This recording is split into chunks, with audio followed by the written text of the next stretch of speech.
Friends welcome to KP cook show. இன்னைக்கு நம்ம vegetable biryani சூப்பராக ஈஸியாக ரொம்ப ப்ராசஸ் பெருசாக போகாம ஈஸியாக சிம்பிளாக எப்படி செய்யறதுன்னு பார்க்கலாம்.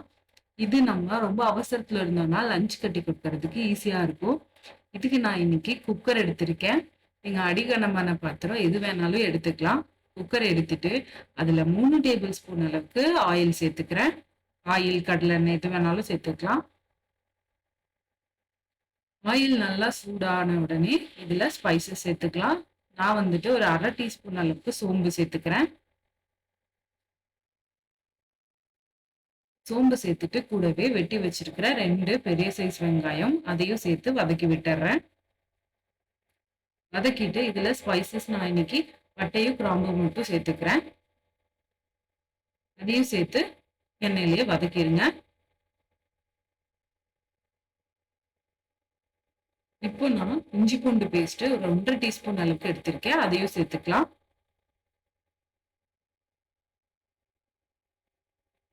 இஞ்சி பூண்டு பேஸ்ட் நல்லா எண்ணெயிலேயே வதங்கி வரணும். அப்பதான் நல்லா டேஸ்ட் கொடுக்கும்.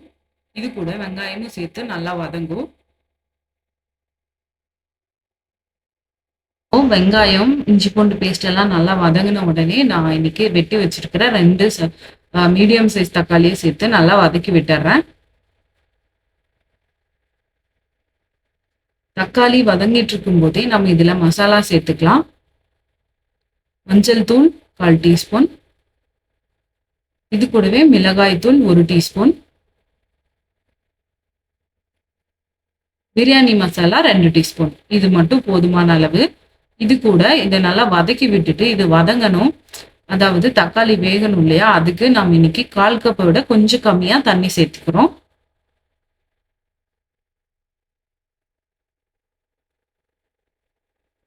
தண்ணி சேர்த்துட்டு நல்லா இது தக்காளி நல்லா மசிய வெந்து வரணும்.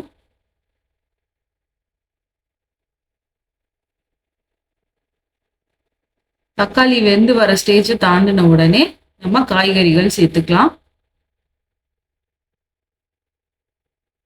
தேவையான அளவு உப்பு, வதங்கிட்டு இருக்கும்போது தேவையான அளவு உப்பு. இப்போ காய்கறிகள் நான் இன்னைக்கு கேரட் பீன்ஸ் எடுத்திருக்கேன். அதுக்கப்புறம் சோயா வந்துட்டு சுடு தண்ணியில ஒரு 10 நிமிஷம் ஊற வச்சு புழிஞ்சு எடுத்திருக்கேன்.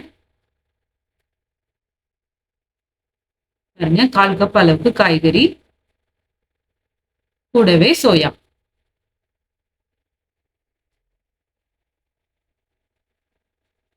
அவ்வளவுதாங்க. இதெல்லாம் சேர்த்து ஒரு மிக்ஸ் கொடுத்துடலாம். அதுக்கப்புறம் 2 டம்ளர் அரிசி 1/2 மணி நேரம் போல ஊற வச்சு கழிஞ்சு எடுத்திருக்கேன். இந்த டம்ளர்ல தான் ஊற வச்சிருக்கேன். இப்போ அரிசியும் சேர்த்து இந்த மசாலாவோடைய ஒரு கலந்து விட்டுறலாம்.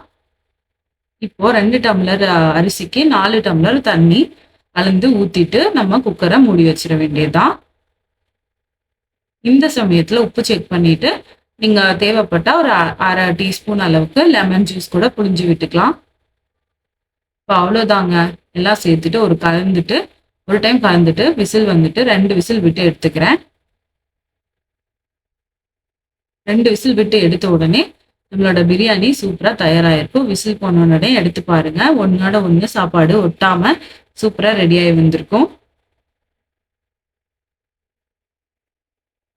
பாருங்க, பார்க்கவே ரொம்ப அழகா இருக்கு. அவ்வளவுதாங்க, நம்மளுடைய சூப்பரான வெஜிடபிள் பிரியாணி ஈஸியா ரெடி ஆயிடுச்சு. இது ஆஃபீஸ் போறவங்களுக்கு கூட ரொம்ப யூஸ்ஃபுல்லா இருக்கும்.